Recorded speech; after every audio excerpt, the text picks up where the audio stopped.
Welcome to the Self-Publishing School podcast. This is the podcast to listen to if you're an aspiring writer or an author who wants to be more successful. On this show, you'll learn how to write and launch a book successfully, all from the top authors and people just like you who are doing it at the highest level. I'm your host, Chandler Bolt, the founder of Self-Publishing School, the author of the book called Published, and the CEO of selfpublishing.com. For free training on how to publish a book that sells 10,000 copies, go to selfpublishing.com/free training. Hey, Chandler Bolt here, and joining me today is Danny Iny. Danny's the founder of Mirasee, host of the Business Reimagined podcast, and best-selling author of multiple books, including Engagement from Scratch, The Audience Revolution, and Teach and Grow Rich. And he's also the creator of the acclaimed Audience Business Masterclass and Course Builders Laboratory training programs, which have graduated over 5,000 value-driven entrepreneurs. Danny's a great friend of mine and someone who I really think of that's on top of his game, and really just there's the making money side of what we do on a business, and then there's the making an impact. And I feel like a lot of people lose sight of this last part, and it's the lasting legacy, and this is actually making a difference in people's lives with what we do. And I think Danny's just one of those guys that he's leading the way, and he's someone to be looked to in that area. So Danny, I'm so glad to have you. Chandler, I'm honored. I'm excited to be here. This is going to be fun. Let's do this. All right. So first, I want to take it back to your very first book and give us a little peek into why you decided to write your first book, and really what was the purpose for that book for you? So I have to ask a clarifying question, because there is the first successful book that I wrote, which was in 2011, we published it. And then there's the book I wrote and published in, I think, like 2006, that when I didn't know anything and it didn't do well at all. And it was about like totally unrelated to my current career. So which first book do you want me to talk about? Let's briefly touch on the first book and maybe some lessons learned with that. And then let's transition into like the next one and what that meant for you and your business. Practical first book. Yep. Got it. So my first book is a book about writing. I was 23 when I wrote and published this. But I found that I was coaching a lot of people on their writing in different contexts. I was giving a lot of people the same advice. I was like, I couldn't find a good resource to recommend. I was like, I'm going to write this. So I wrote it out. I think for what it is, it's still a good book. Self-published it, had a book I could hold in my hand. It was totally awesome. And, I knew nothing about marketing. I figured you just put it up there, people must buy it, right? Like that's how it works. So maybe over its lifetime, it sold a few hundred copies. Its lifetime being like 10 years now. And I learned from that, and from, I made my way into the world of marketing later in my career. I was like, okay, obviously I didn't do that right at all. The next book that I published is Engagement from Scratch. I published that on November 29th, 2011. And this was a really interesting book because it was a compilation book. So I had 30 co-authors, each one contributed a chapter. I wrote a couple of chapters at the beginning. I edited the whole thing, put it all together. And it's interesting because I hate compilation books. I can't stand them. I find they're usually like super shallow, and, everyone says kind of the same thing. And like, it's not the kind of book that I would enjoy at all, but it's very much what I felt the market needed. And, at the time, the topic is engagement, how to build engagement with your audience, and how to do it if you're starting from scratch, because, engagement from scratch. And at the time, there was a lot of talk about engagement, but it all kind of assumed you already had an audience. Right. There was nothing about like, okay, so if I'm Dove or I'm Coca-Cola, this is how I build engagement. But what if my email list is like, me, my other email address, and my mom? Then what do I do? Like, and there's no good information. There were no good resources. And so I wanted to get the insight, the input I needed. And this was very much a book that was engineered to be a marketing tool for my business. And the book did phenomenally well. I mean, it's been downloaded through various channels, I don't know, maybe 120,000 times over its lifetime. And it really, in a lot of ways, put me on the map, grew my initial audience, and paved the way for what I would then write with my later books, The Audience Revolution and Teach and Grow Rich, which I completely wrote myself. So, and we can go wherever you want from there, but those are my two sliding door stories of my first book. Now tell me, when you say the book was engineered to be a marketing tool for your business, what do you mean by that? I mean, it's not the book that I wanted to write because I was passionate about it. It's the book that I knew the market wanted. I knew the audience I wanted to reach. They needed and wanted this information. And even the selection of the co-authors that I invited to participate, it was very intentional. I mean, a lot of people, what they try to do is get 30 of the biggest names they could possibly find, which is frankly hard to do.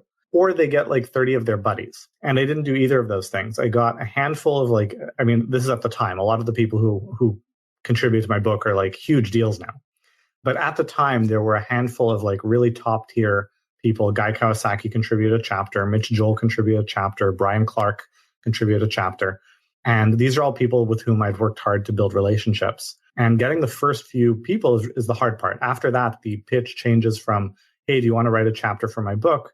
To, hey, do you want to be in a book with Guy Kawasaki and Brian Clark and Mitch Joel? It's a much easier pitch. But the people I went after for the rest of kind of my co-authors were people who were kind of halfway in between, like they weren't rock stars yet, but they weren't just starting out. They were the people who had an audience, they had reach, but they were like not quite there yet. So they'd be very excited about being in an actual book with these people they look up to, but it's also they have an audience they could tell about it. So it was really planned and structured to help me grow my reach in that way. And it worked very, very well. Got it. Now, a couple follow-up questions on that.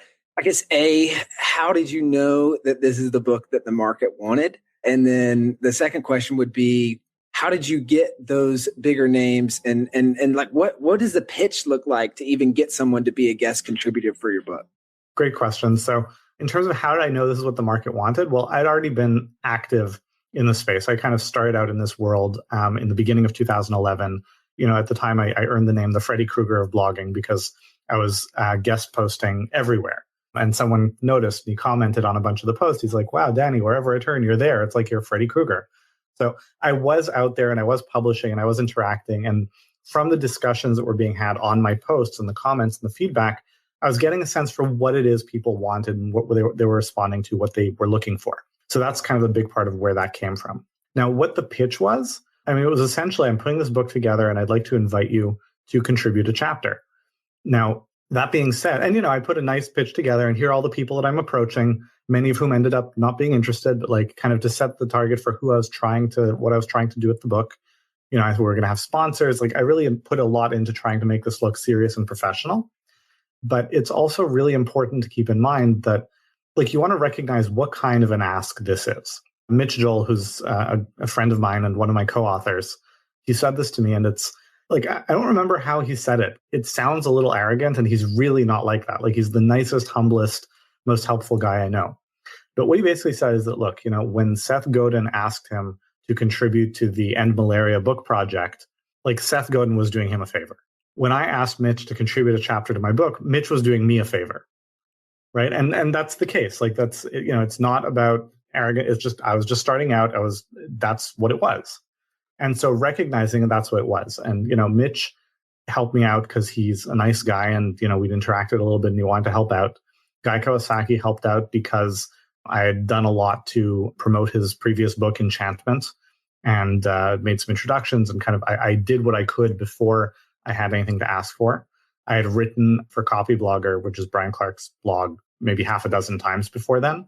So I had worked hard to earn the relationship, it's not to earn the favor because they didn't owe me anything and they could have easily said no, but to earn the attention for them to give consideration and say, you know what? Yeah, I'll help you out. Got it. And what was the way that you positioned it in a way that it made sense for them? Because I know a lot of times when you see something like this, it's like, what's in it for me? And then also, how much of my time is this going to take up? So like, was there a particular way in which you positioned it where it's like, this does make a lot of sense for you? So here's the thing. Like, we're recording this interview for a summit. I get approached to participate in summits once or twice a week. And they all try to come at me and be like, your message is going to be exposed to this many 100,000 people. And, I'm savvy enough. I've been around enough to know that, like, can I swear? I was going to say that's bullshit, but like, it's not true. What they're doing is they're adding up the audience size of all the people who are on the summit. Now, they're not all going to promote. They're not all going to promote aggressively. Of those who do, only a small subset of people are actually going to get engaged with the summit. Of the people who engage with the summit, not all of them are going to see my interview. Of the people who see my interview, most of them are not going to click through and kind of explore my stuff further. When you follow the math through, like the exposure is minimal. The Self-Publishing Summit is a very well-organized summit, so that's not necessarily what's going on here. But whenever somebody approaches me and, if they're working hard, if they're trying to get something off the ground, they're just getting started and they're putting in the time and elbow grease to try to make it into something great. And they're like, I'd love to have you on my summit. You know what? A lot of people helped me out when I was getting started that didn't have to. And you pay it forward, right? So I'm happy to give an hour of my time to give some useful and valuable, hopefully, input to this person and, maybe lend my name and help them to build something if they're putting in the effort. But when they try to present it as they're doing me a favor, it's like, no, I'm sorry, you're not, that's not what's going on here. So I think it's really important to, yes, you want to present what's in it for them, but you also want to be realistic about, like, you don't want to present what's in it for them when that's not really true. Yes, I was trying to get all these great people on board, and it did turn out to be a very successful book. It did very well. But the cold, hard reality is that Mitch and Brian and Guy did me a favor.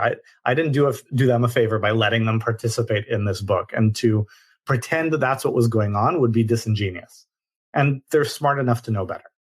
That's great insight. Now, you're a very strategic guy, and that's, I think, one of my favorite qualities. That I look at what you do, and it's always strategic, right? There's always a purpose behind it. So my next question would be, what was the strategy from a marketing perspective? What was the strategy behind having all those co-authors in this book?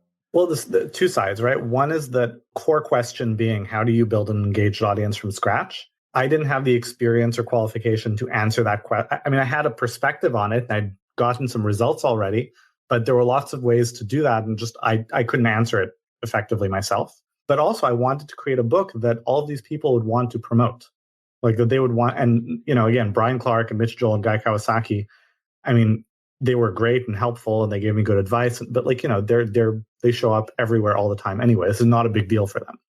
But for everyone else, this was a huge deal.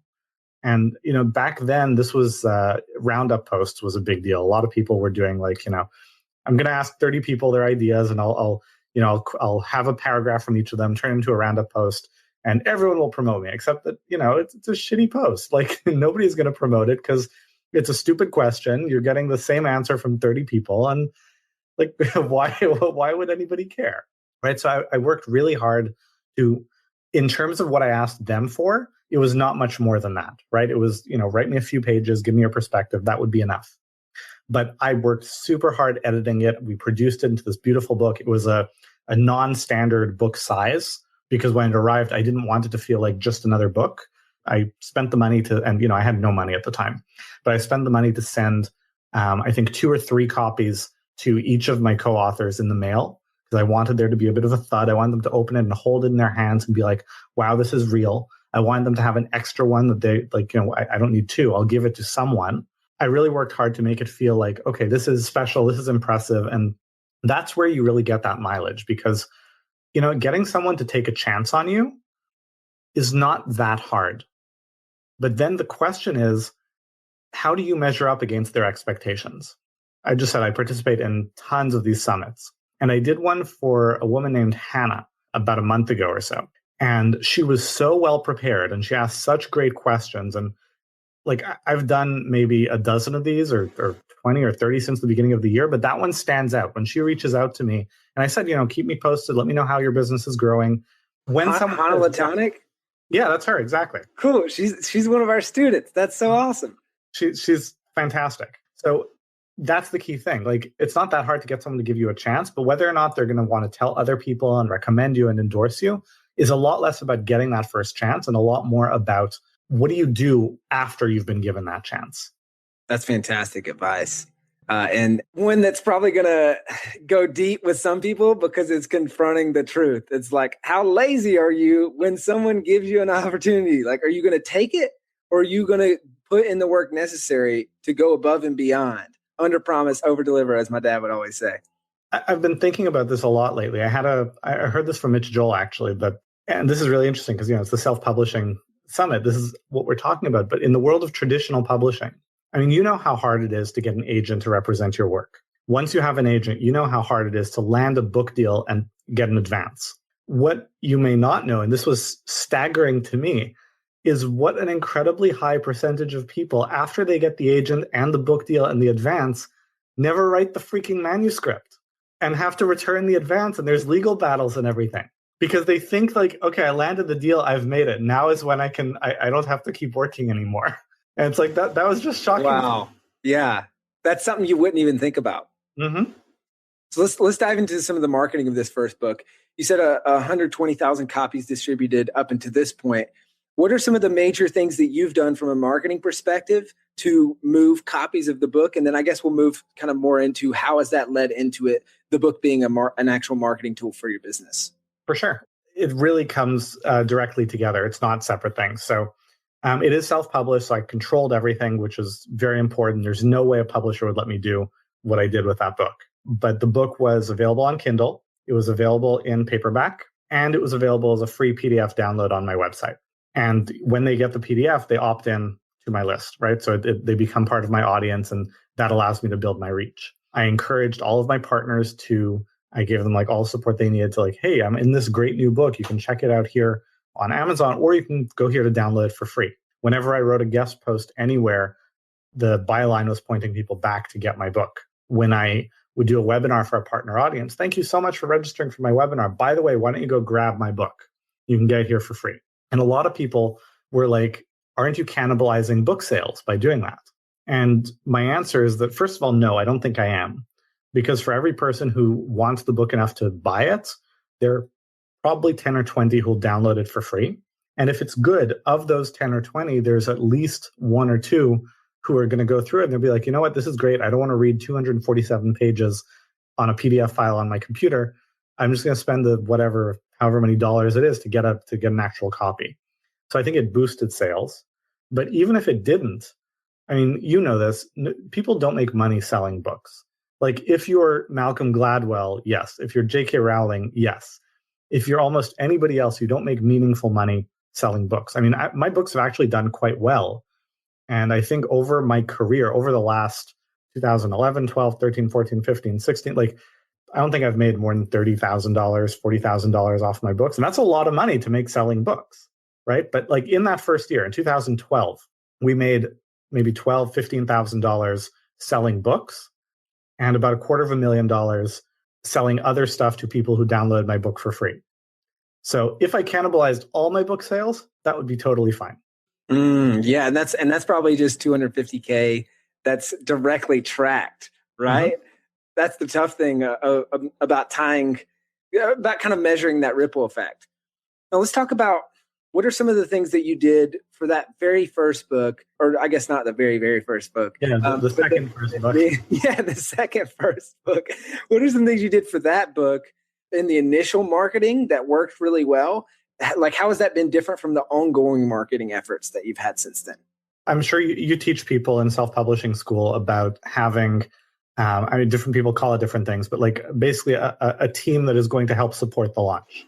Yep. Now, the challenge with that is that usually what people do is they get together a bunch of their friends and a bunch of their fans who maybe they'll like the book, maybe they want to support you, but they have no influence in your industry, right? My team supporting the book was my co-authors. And I didn't go to them, and this actually, again, ties back to the same advice about kind of expectations. Before the book was published, I spoke with some of my co-authors and was like, how can I get all these people to promote? And the feedback was, and I really took this to heart, I've advised people on this a lot of times, is that, a lot of these people they've already worked hard, they've written me an essay. Now is not the time for me to ask them for anything. Now is the time for me to deliver and impress. And if I've done a good job, they'll want to tell people. But like, don't try to control it. Don't try to force it, because you just come off like a jerk. So I didn't have any arrangement where it's like, every co-author has to email twice or anything like that. But it's a really good book. And so a lot of people did promote. A lot of people did email their lists and tell people about it. And that was engineered, but it wasn't forced, right? Two very different things. So that was kind of the initial thing. The ongoing, whenever someone would interact with me, and it's like, whether it's in person, whether it's by email on my website, if I want to give them a next step to learn more, it's like, hey, by the way, my book is a bestseller. You can go here and get it for free. It's an easy next step. They didn't replace other marketing. It was the add-on to other marketing for my business. And I want to dive into that a whole lot more. One quick question before we do that.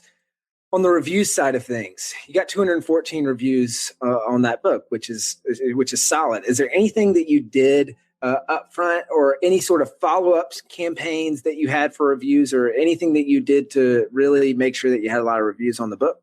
I'm glad you asked, because there's two things I did that worked really, really well for me. The first is that, if somebody buys a book on Amazon, you have you can't email them, you can't contact, you've got nothing. But if they download it off my website, I can reach out. And so part of the just standard follow-up email was, about 2 weeks later or whatever, hey, do you like the book? If you did, I'd love if you could leave a review. And if not, I'd love to hear why so I can improve it. And what I also did, and this was interesting, I don't do this anymore because just my audience is too big and I don't have the bandwidth. But at the time, I would also send another email like a week or two later saying, every so often, I don't remember how I wrote this email. It was a good email. But essentially what I did was I said, hey, by the way, people are sometimes afraid to reach out and ask for an interview. If you want me to come on your podcast or your whatever and talk about the book, I'm more than happy to. Now, this didn't land me on any big podcasts. For a lot of people, I was like their first interview. Or, I've started a podcast or an interview series like 3 months ago. Would you come on? And they all remember that I gave them attention and I gave them a chance when nobody else would give them the time of day.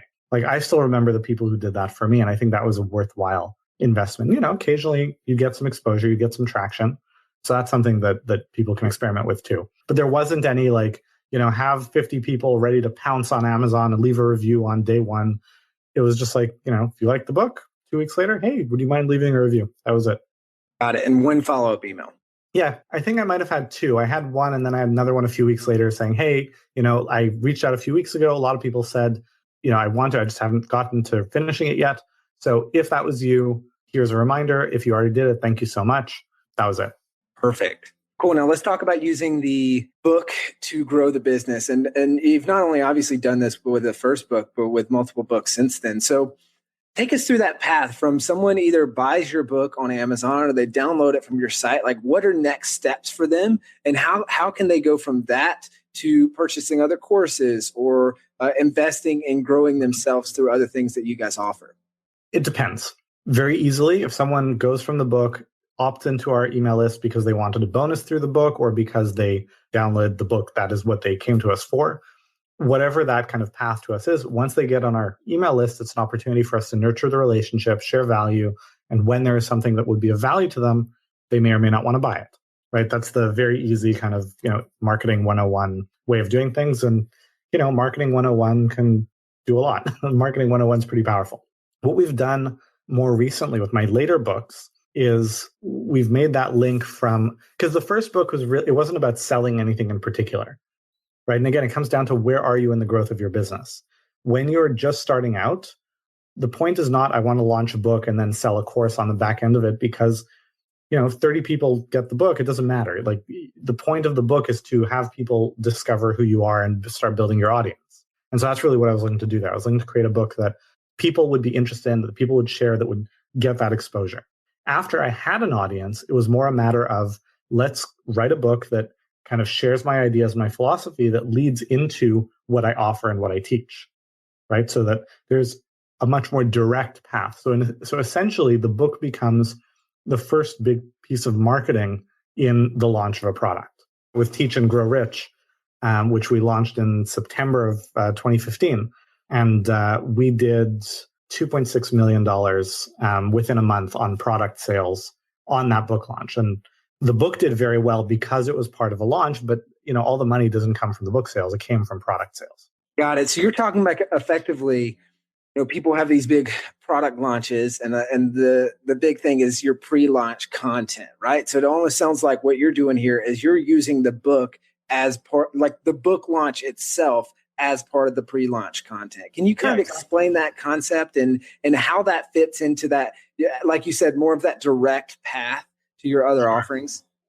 Let's rewind a little bit to where everyone who's watching us, I'm sure you've seen these 3 video product launches where it's you teach something, hey, buy my thing. We've all seen that, right? So what people don't realize is that if you go back, scroll back 5-10 years to where this came from, where did this product launch model emerge, right? Back then, people used to sell things with just a big ass sales page And that's where people would go, see the sales page, and that's it. And Jeff Walker at the time, his innovation was the sideways sales letter. It was, instead of someone going and reading a big long sales page, let's deliver the first part in content. It could be a video, it could be something else. Deliver the second part, deliver the third part. And then once they've understood the need, understood the demand, then there's the offer. There's a few things that are powerful about that. First of all, it's more consumable. But second of all, people look at things differently when they're looking at you to learn from you and when they're looking at you as someone who's trying to sell them something. And when you come to the point of presenting an offer, people should evaluate critically and decide if it's something they want or not. But the unfortunate reality is that people are doing themselves a disservice when they are critically evaluating rather than learning before you're even trying to sell anything. And so the 3 videos was, at the time it was new, it was, hey, I'm teaching something, I'm delivering content, sharing ideas, which is what, as Gary Vaynerchuk says, marketers ruin everything, right? So a lot of people did not deliver any value, and people now are like, oh, 3 videos, you're just trying to sell me something, there's nothing here. But what you should be doing is delivering real value, real education, helping people understand why there is a need for the sort of thing that you're offering, why you're someone who knows what he's talking about, who they can trust. In other words, it breaks the regular shape of a product launch, of the way something is sold. And at this point, the market's pretty saturated. Everybody knows when they see 3 videos, they know exactly where this is going. Nobody's looking with an open mind at anything. And part of our job as leaders in an industry is to find ways of packaging and sharing our knowledge and our information in a way that people will be receptive to. Now, at the end of the day, when it's time to present an offer, yes, you've got a video, you've got a sales letter, people know what that is. We're not looking, there's no funny business there. But you do want to create a scenario where people will listen with an open mind to what you have to say before you get to the point of presenting an offer. And a book is very powerful in that it's something real, right? A book on Amazon, especially if it's not just a Kindle thing, it's like a real book, it's a real thing, and it's something that people pay more attention to. Now, again, marketers ruin everything. I've seen some people who are like, oh, if I make my first piece of launch content a book rather than something else, more people will read it. So they put together, pardon my language, but like a piece of shit book that doesn't deserve to be a book. It's like a sales letter in the form of a book. I mean, you can see, you find these books on Amazon. I'm not going to name names, but like when there's an average of 2.4 stars, it's not very good, right? So I'm not saying to do that. I'm saying like write a real good, legitimate book that does what pre-launch content should do, which is educate the market to understand what is different in reality from their perception of reality that opens a possibility for them to accomplish something that is meaningful.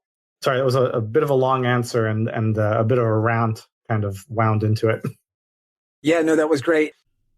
Hey, Chandler Bolt here. I hope you're loving this episode so far. It's time to go from inspiration to implementation. All right, so if you've learned something, we want to help you implement what you've learned with your book. So what I want you to do right now is go to selfpublishing.com/schedule, book a publishing consultation with one of the experts on my team. We'll talk about your goals for your book, your dreams, your challenges, your next steps, and we'll start putting together a plan. All right, so go to selfpublishing.com/schedule, book a call with the team. Let's see how we can help with your book. It's time to implement. How does the book fit into the flow of your launches? And I guess that would be my first question. Then also, how do you counter the consumption part of it, right? Because a book for most people there's a much longer time for consumption as opposed to let me watch this 15-minute video. And I can do that without having any physical effort on my part. I just sit here and watch the video. So I guess the first question would be, how do you deal with that consumption? And then the second question would be, how does the book fit in with the other things leading up to your product launch?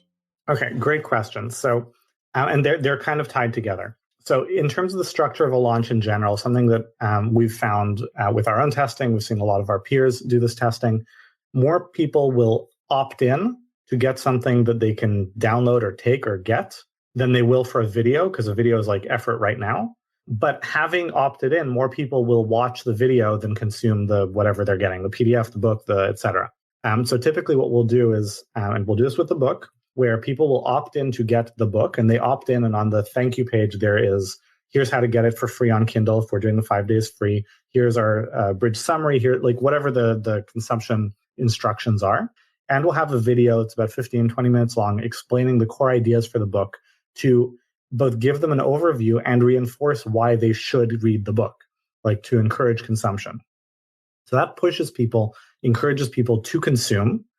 And then, frankly, how much people read of your book depends a lot on how the first 3 pages read. So, write a good book.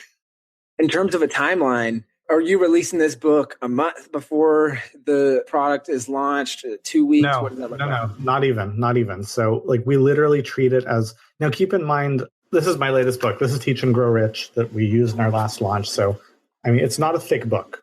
Okay. It is 90 pages. The print is, it's pretty big. You can read this in an hour and a half. So it's not a huge thing to consume. I don't know that if it was bigger, like I'm going to do a revised and expanded edition probably early next year. I don't know that would change my launch timeline, but just keep in mind, you can consume this pretty quickly. And, but that said, I just read a book last week called Disrupted by Dan Lyons. And it's, I don't know how long it is because I read it on Kindle, but it's not, it's definitely much longer than my book. And I read it in 24 hours because it was really good. And I started reading it on a flight. And I just made the time. I wanted to finish reading it because it was really good.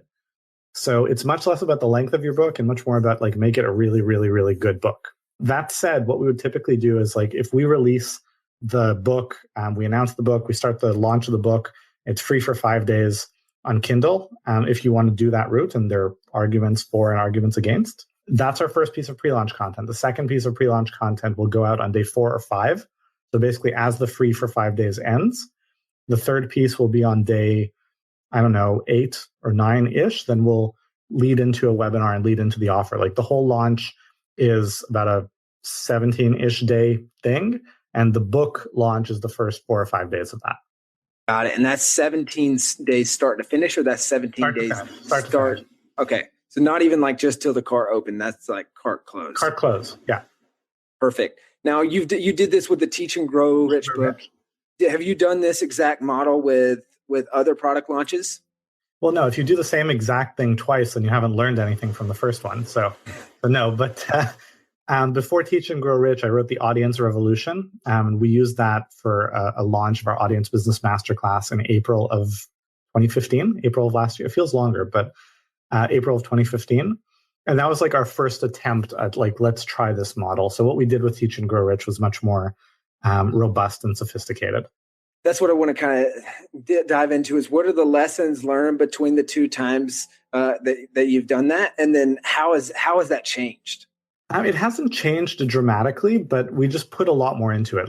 What I've learned over and over again is that projects that you resource properly with enough time, money, manpower, whatever, are the ones that tend to do well. Now, with the Audience Revolution, with our launch of the Audience Business Masterclass, it was a relatively last minute thing. It was incredibly last minute. I think we decided to do it with the book and include all that stuff 6 to 8 weeks before the launch started. So I essentially wrote the book, and I've been writing since I was a kid, so I'm an experienced writer and I write very quickly. But I wrote the book over the course of 10 days, got it done, got it edited. And by the way, don't skimp on stuff. We got it professionally edited. We did all that stuff. But it was just really quick. Whereas with Teach and Grow Rich and the Course Builders Laboratory that we did in September, and we were working on that for 6+ months. Now, biggest lessons learned, I guess, from between those 2 things you did differently? There's not a lot that we did very differently. So I guess what I would encourage people to do is, people often think the book is the core of what you're doing. So it's make it a great book. And it should be a great book. I'm not saying not to make it a great book. But your offer is the core of what you're doing. What you're selling is the core of what you're doing. And you want to make sure that the book leads to people wanting that offer. And with the Audience Revolution, it's not as direct of a step. It was a little more of a stretch to make that happen. Whereas with Teach and Grow Rich, it was built to lead in that direction. And it's not a worse book. Teach and Grow Rich is probably the best thing I've ever written. I'm incredibly proud of it. I'm biased, obviously, but it's really good. And look at the reviews.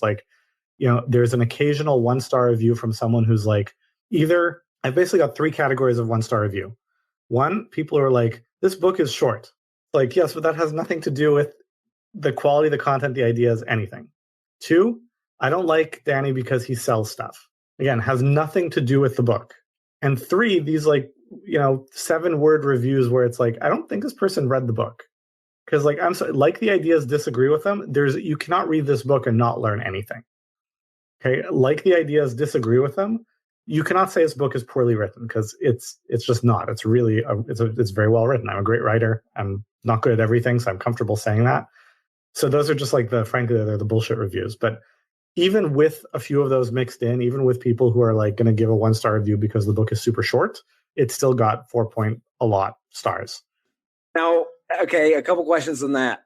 You said that the way in which it was positioned for the offer was better and that it leads to them wanting the thing that you're selling. Can you kind of break that down a little bit more and explain the differences in the two books and how they relate to the offers on the back end of them?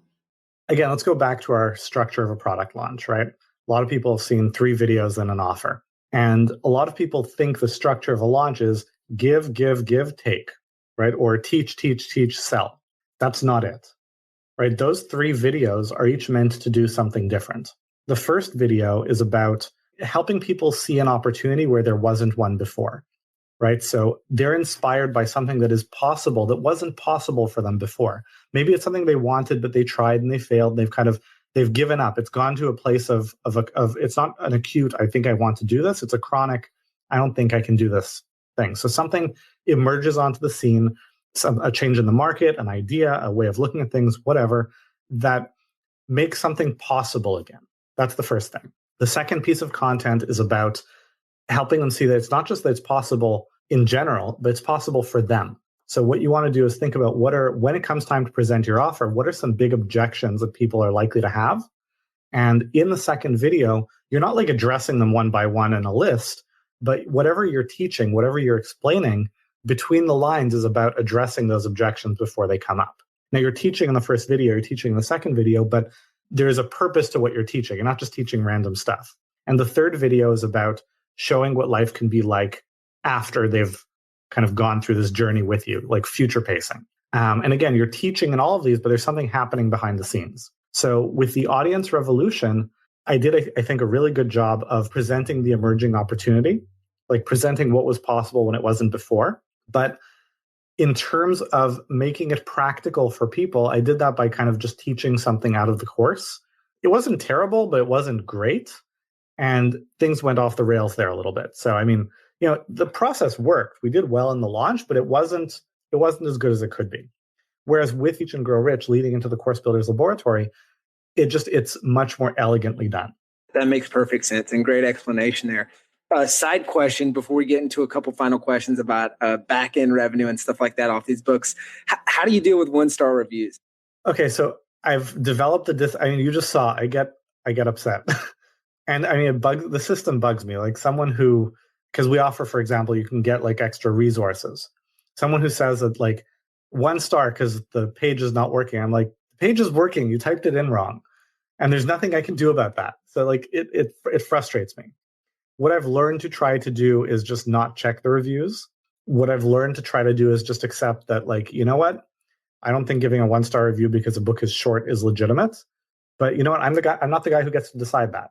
The market decides what they think something is worth, and I've got to step away and just accept that. And I can either take that as feedback for the next time I write a book, or not. But like, you don't get to make the rules. You can just decide whether you get upset while you're playing the game. So yeah, I mean, but like honestly, it's hard to deal with it because like I poured my heart and sweat and blood and tears into this book, and someone who's like, they haven't even given it a fair chance. They're not really reading it. They're just like, it hurts because I'm human and it is what it is.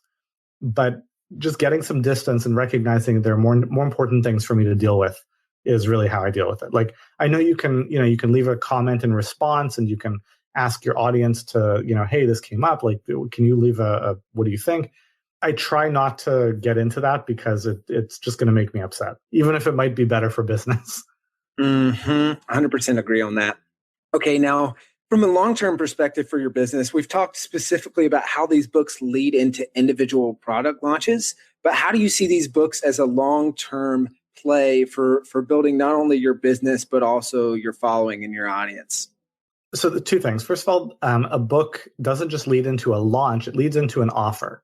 Right? When somebody gets the book and there's a companion video series that they can get that essentially leads into a launch, that can happen live or it can be an evergreen version.